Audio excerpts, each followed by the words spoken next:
Well, Rick, What, number 5. You know why I really am starting to do that? Because when I edit the videos, Oh, now I know to call it episode 5. But 5 is a special number to me. You know, in music, it's the dominant. In the Christmas song, it's 5 golden rings. In Christianity, 5 is the number of grace. I mean, it's a neat number, right? My first son is John Robert Alexander Whitlock, number 5. So 5 is a pretty special number. Sammy Hagar said I can't drive 55. Okay. So there you go. I don't even know what. Who is that? Sammy Hagar? I don't know. Is that a football player? Star. Oh, he's a rock star. Yeah. Okay, so I don't know everybody. There's song, like I lots Can't of Drive- rock stars out The there. song I Can't Drive 55? Yeah. Yeah. And maybe I've heard it. I don't know. Oh, you've heard it. Okay, I'm I've heard sure it. you have. Okay, If I so play it for you, you know it. today's dream we're going to be talking about is my family, me having a family, which was really my ultimate dream in life, was to have a family over everything, music, everything. I mean, when I was a teenager, I just dreamed of having a husband and kids and a family, that white picket fence kind of deal. And with today's way of looking at family, you know, the general masses, it's so just kind of disappointing to me, because I never looked at it as something less than, right? Right. You know, I mean, everybody now is like career and this feminism, and I'm like, really? I just, what happened to the family? What happened to mom and dad and children and dog and harmony and raising a family and feeling like you're close knit, and Christmases and Easters and 4th of July's, birthday parties, family.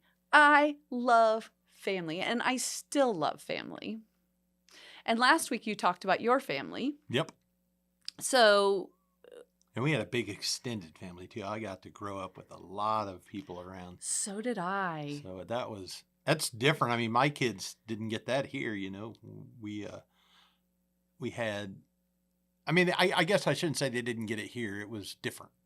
It's different. Well, also, like, your brother had kids later, and so Right. did Sonia's brother. So Right. they didn't grow up with cousins, which is really kind of sad. I grew up with lots of cousins, and some of my cousins and I are like siblings. Yeah. We're so close. Right. So, and my children have grown up with their cousins, and I'm really happy about that. And they hang out still, and they're sometimes like siblings, you know. But well, I was about 16, 17 years old, dreaming of family, right? And I was a musician back then, not like now. I played the piano at church, and I was known as the piano player, or one of the piano players. And I ended up getting to play Sing for us a song, you're the piano woman. the piano woman. Yeah, exactly.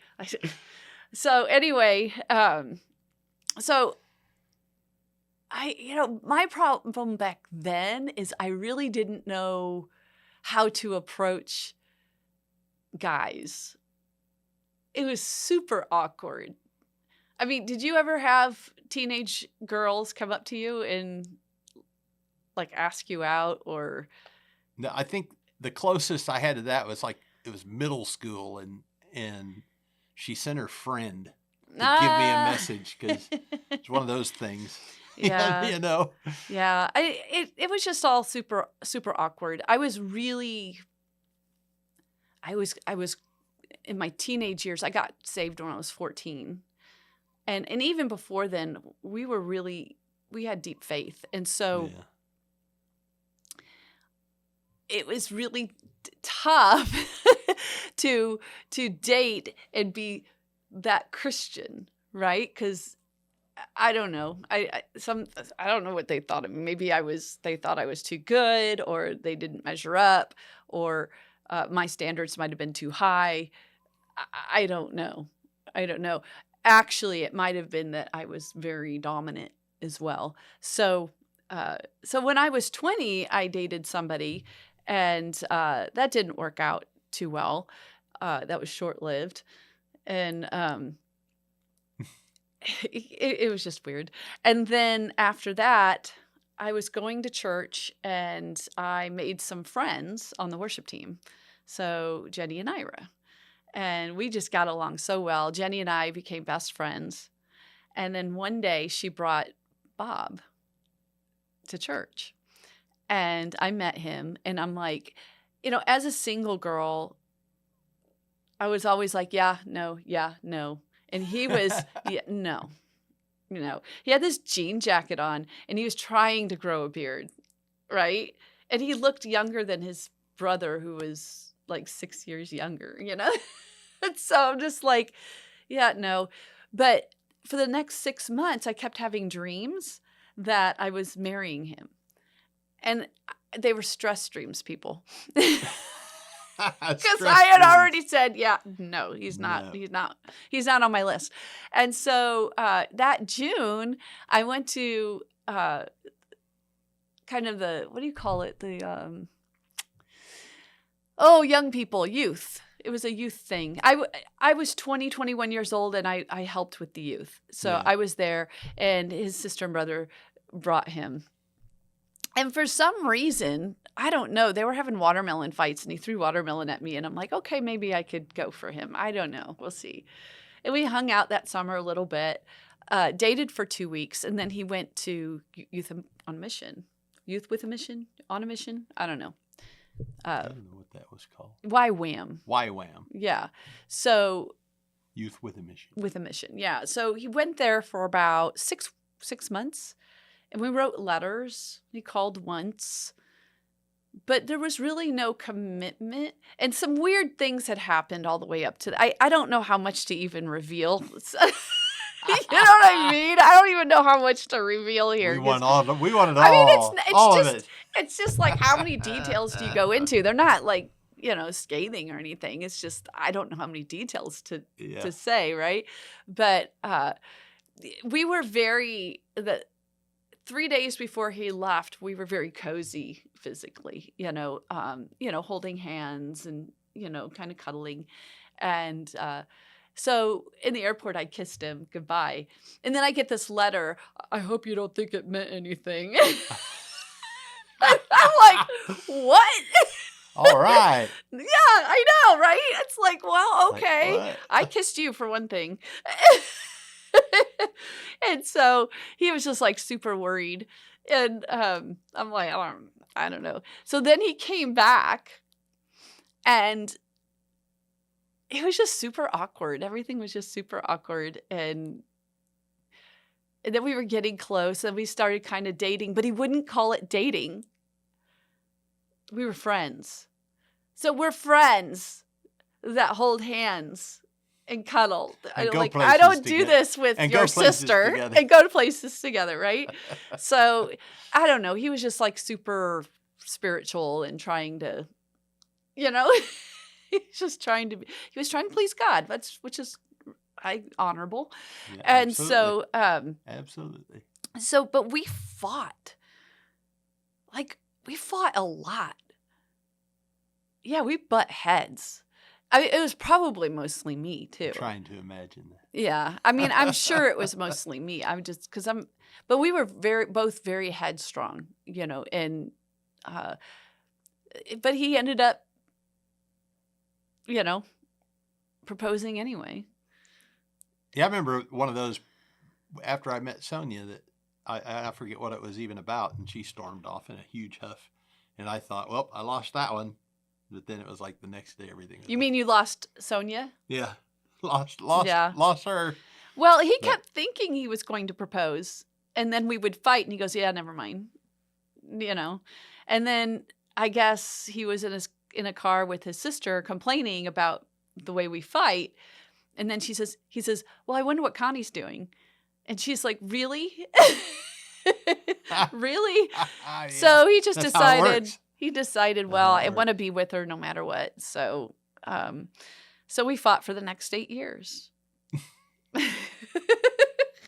Yep, we did.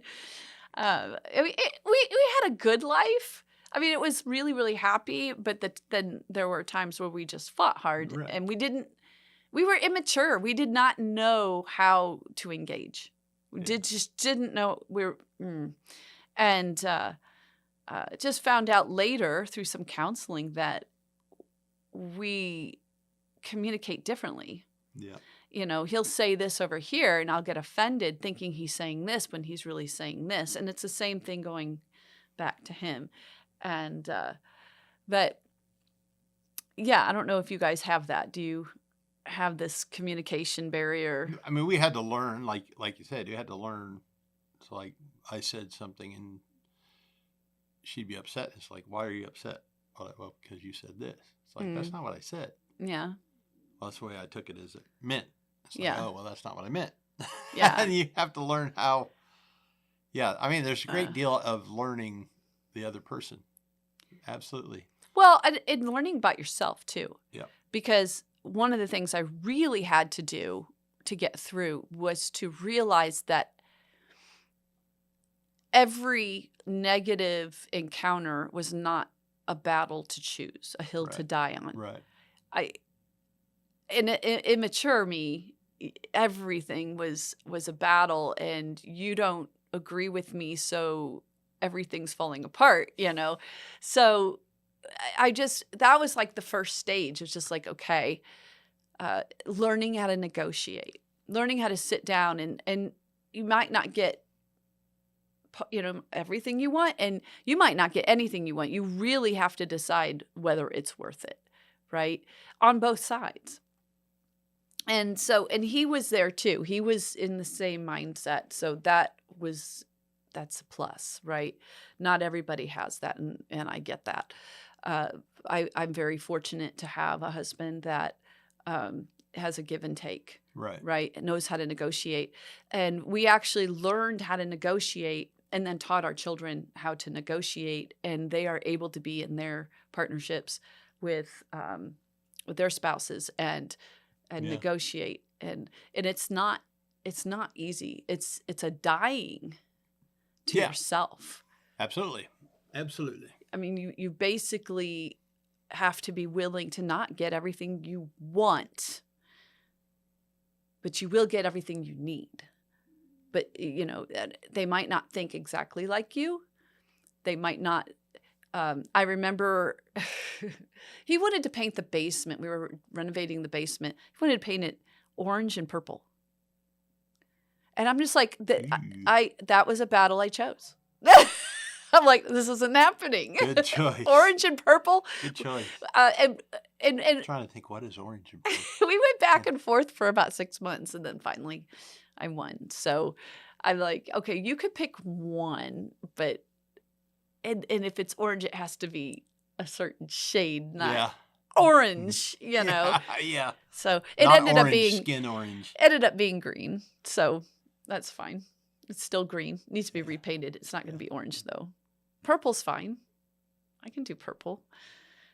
But we ended up having 4 children. 2 boys, 2 girls. Our first child was extremely hyper, very challenging child. And like I said, I wish I had the tools when we first got married. And there's a lot of stories behind all of that. I was actually, Bob and I were, well, Bob was a part of this church because I was there, because he was introduced later. But I actually went to that one church, that Mike Bickle church.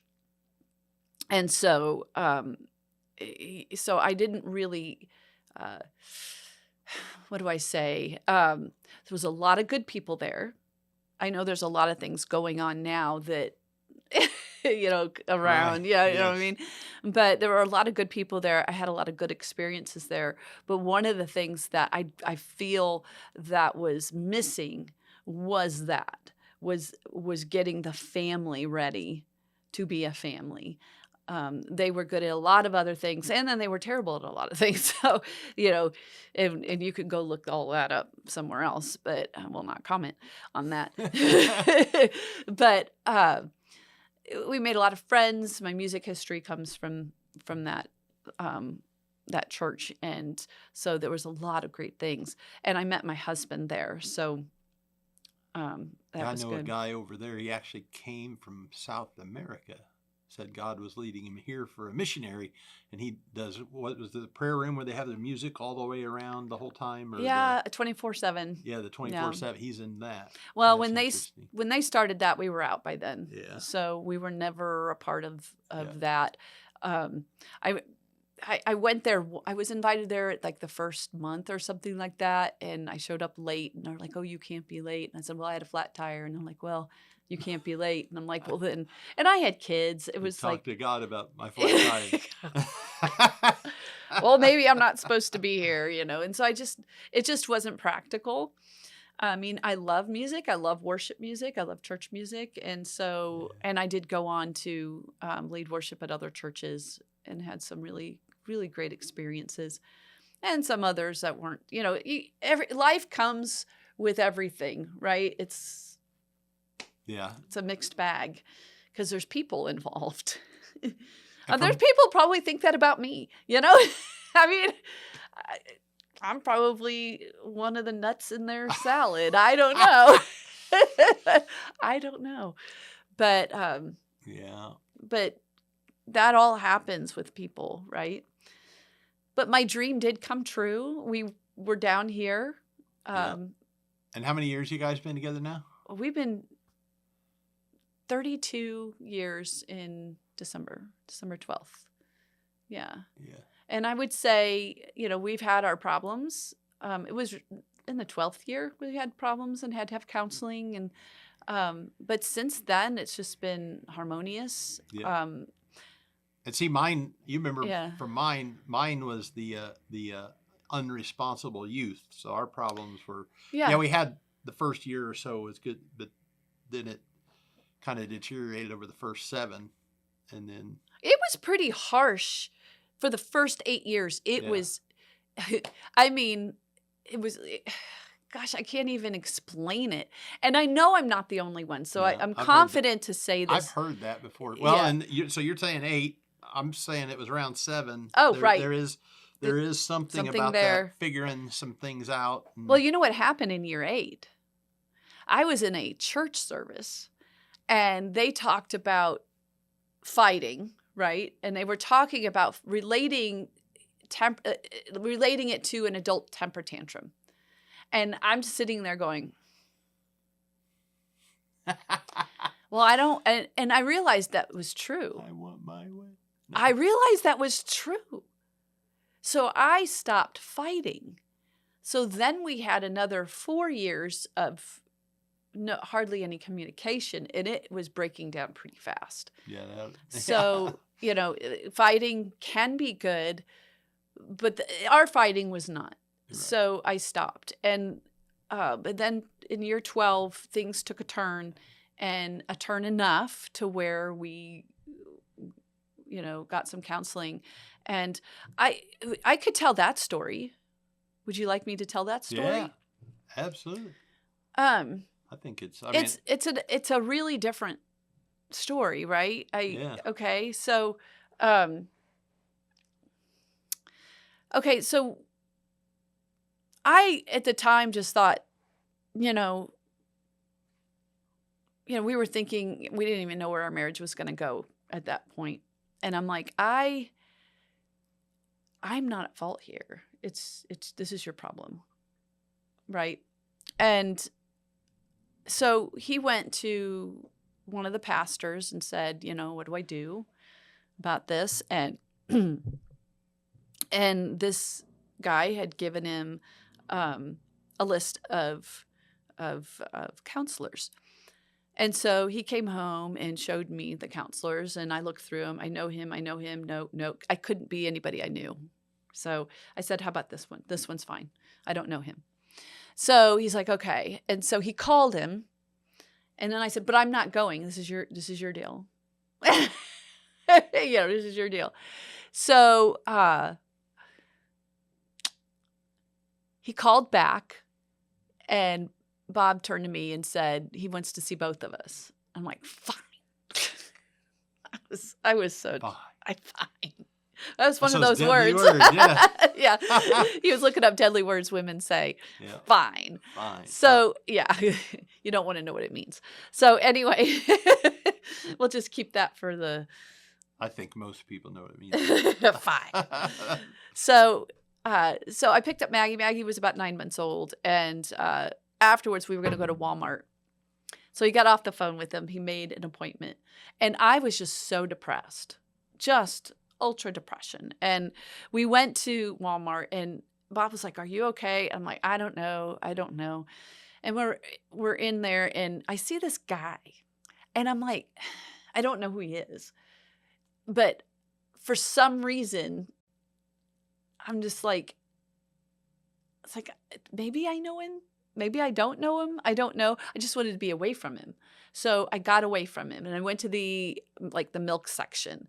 And so got to the milk section. And then all of a sudden he's there again. He's getting eggs or whatever he's getting. I can't remember. And then I'm like, ugh. So I went to the ice cream section. Well, he had worked his way down, right? And I didn't know him. I'm like, I don't know this guy, but he keeps showing up, So at Walmart, you know how they have the kiosks and then they have the cashiers? We were going through the middle of them trying to find a place to check out. So we we turned to the right to one of the checkouts and there he is. And I said, fine, fine. Who are you? And he goes, well, who are you? And I said, I'm Connie Whitlock. And he goes, Gary Patney. Well, isn't that a kiss from God? And he shook my hand. It was the counselor that we had just made an appointment with. That's funny. Not even a half an hour prior. Yeah. So it was that event that calmed me down and said, I got you. God said, I got you. I got you. And so we went and it was amazing. It was really amazing. And I had a lot of work to do that year. He was just so into it. He was just like, he was so cool about it. Me, I'm stubborn. I'm just a stubborn egg, And I was just like mad at him and all this kind of stuff. So, but after about a year, all our problems just dissipated. I mean, between us and our marriage, it dissipated. It was no more. And we have little irritants, but it's not much. Yeah. It's mostly just like little marital annoyances, toothpaste type stuff. You know what I mean? Right. And rarely. So yeah, so that was kind of cool. Yeah, and what we learned was how to listen and reflect. Yeah. Listen and reflect. Make sure that you reflect back to the person what they're saying. And so they know that you understand what they have said because we had a different language. Right. Right. So, I mean, do you and Sonia have this issue at all? Or had that issue at one point? Maybe not to that extent, but yeah, there were certainly times where it's like, no, I thought you were saying this. No, that's not what I'm saying. Yeah. So I did get the dream family. Right now, I'm waiting for grandchildren. Yeah, we got ours already. This generation is waiting way too long. I mean, they're saying they need a house. I never needed a house to have a baby. I had an apartment. I was pregnant the first time. We lost the first baby. But with the second baby, we lived in an apartment in Columbia. He was going to school. Yeah. And then I got pregnant again, and we were still living there. Well, we moved in the middle. We knew we were graduating. Right. So we finally bought a house sometime that year here in Pleasant Hill. So downtown, we actually worked on a historical home. Yeah, you should. I wish I wouldn't have sold it. I look back, I said we shouldn't have sold it. But I wanted to get as far away from the work as possible. And now we're here doing this. Yeah. We're back in the historical district of Pleasant Hill. Yeah, overhauling a building. And this will be our last. This is going to be our, not that we've had that many, just that one and this one. And then we built our house. But yeah, so we're pretty happy now. And I really highly suggest counseling for anybody that's married and having trouble communicating, because that's all it really was, is selfishness and communication. Learning how to negotiate. And actually growing up, being in my 50s now, you do kind of mellow out naturally, don't you? Yeah. So if I you could think, just wait until you're yeah, in your mellow it 50s. out some. But yeah. I think it's funny too when you talk about counseling. I did Christian counseling, which of course, is free. Yeah. And you're helping people, with your church or whatever. And I remember a couple of times telling some people that's like, okay, if you're going to come and we're going to talk for 30 minutes or an hour or whatever, and then you're going to go and do whatever you want to do anyway, then I'm going to start charging you $165 an hour. So you can go and do your own thing, but if you're going to sit with me, you're going to be at $165 an hour, because that's what if you go outside to somebody else, you're going to pay these exorbitant rates. Yeah. And then see if you're willing to do that and not listen. I've had to be that hardcore with some people, but yeah. I remember being at the Independence, that church up there, when we were working up there, and I was the worship leader, and I had my office, and in the next office was the pastor, and they were yelling so loud. Yeah. I just picked up my stuff and went to the other side of the building, where the piano and stuff was. I'm like, I don't want to hear this. I just couldn't believe how passionate people are. It's like, we can hear you. Yeah. I almost knocked on the door. We can hear you. Yes. But I didn't want to, Yeah. And then there's a lot of, you learn a lot of things for sure. Yeah. Through, growing together, and then we had to have counseling too, and that ours was early on, and there were some things that you have to, awakenings, and somebody can't tell you what's wrong with you, or tell you, they've got to frame it in such a way that you figure it out, because you're the one that has to make the decisions. It's like the addict, that the addict's not going to quit until the addict figures it out. Yeah. And you can want them clean all you want to. You can Right. do everything in the world, but until they come to a place, so you know what, this is something that has to be different. Well, and I know people that have struggled with their marriage. Some of them are over. Yeah. And I look at it and I'm just like, it takes both. And there are some situations where you can hang in there until the other person shifts. And I think Bob was there for a minute with me. I mean, it took some time for me to shift, but I wanted to shift. Right. Even before I shifted, right. I was trying to find where that shift was. Right. But I was willing to talk to a counselor and get reflective, feedback. But those that are married that refuse to get counseling, I think that's a sign of something not too healthy.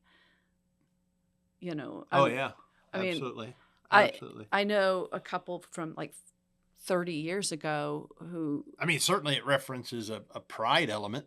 Well, like I said, I know somebody from like 30 years ago that every time they went into a counselor, after about one or two times, the other one would stop, because it's like, oh, they're on your side. Yeah. It's like, yeah. You can't, you got to give to, these people are trained. Yeah. And it was multiple. And it's like, okay, that the common denominator might be you, oh, you're manipulating them. Well, counselors aren't that easily manipulated. Right. Yeah. Right. So, but it breaks my heart to see couples struggle. And a lot of it is communication. Having your source be God has a lot to do with it. I know my kids, it even transferred to our relationship with them. The reflection, sitting them down, reflecting what they're saying, so they know we're hearing them. Now, we weren't perfect at that, Right. and we had some hard times with, I know two of them, well, our oldest and youngest are stubborn. They're like me. So, and when I recognize that, I'm like, oh no. Oh no, they're like me. What are we going to do? And it's going to take some time, you know. The other two were more like Bob. And so they were a lot easier personalities, but they had their, you know, everybody has their issues. Everybody does, right? They have their gifts, they have their issues, and everything's kind of, but they all panned out. Yeah. They'd be like wonderful people. All four are wonderful, wonderful people. And I do attribute it to having a mindset of God's in the center. And I'm not talking about barking at somebody, you know, this is right, this is wrong, right? God in the center. God gets to know you. And then deals with that, and not focusing on hyper focusing on the child or your kid's weaknesses. You have to also focus on their strengths. I thought that was something I super learned in the last 10 years, is especially with my youngest, just to, you know, focus on what she's doing right, and get to know her. And everything else just seemed to wrap up pretty cleanly, you know. And then she came back home to live with us, and she's only 20. And she says, I don't get it. And I'm like, what do you mean you don't get it? She says, where are the rules? I'm like, rules? What do you mean? And she says, well, I thought there'd be curfews, and that you were going to be really hard on me and all this kind of stuff. And I'm like, you're 20. I said, we have a life. I don't have time to run yours. I'm done with you. If you need me, I'm here. Right? Yeah. So you have a key. You know, you have a key. You can decide what you want to. I mean, you know the rules of, like, you know, don't set the house on fire, you know?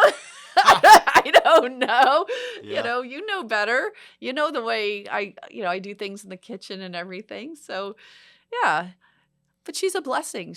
I love having her in the house. She'll come, when she comes home from work, she comes to my room and we chat. I love that. I love being connected. Yeah. I'm going to miss that because I know that it's not going to be there forever.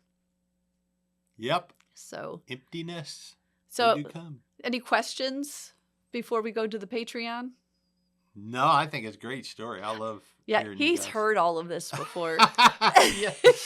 It's, so. The inside track. I had the inside track. So last week you got to talk a lot. This week I got to talk a lot.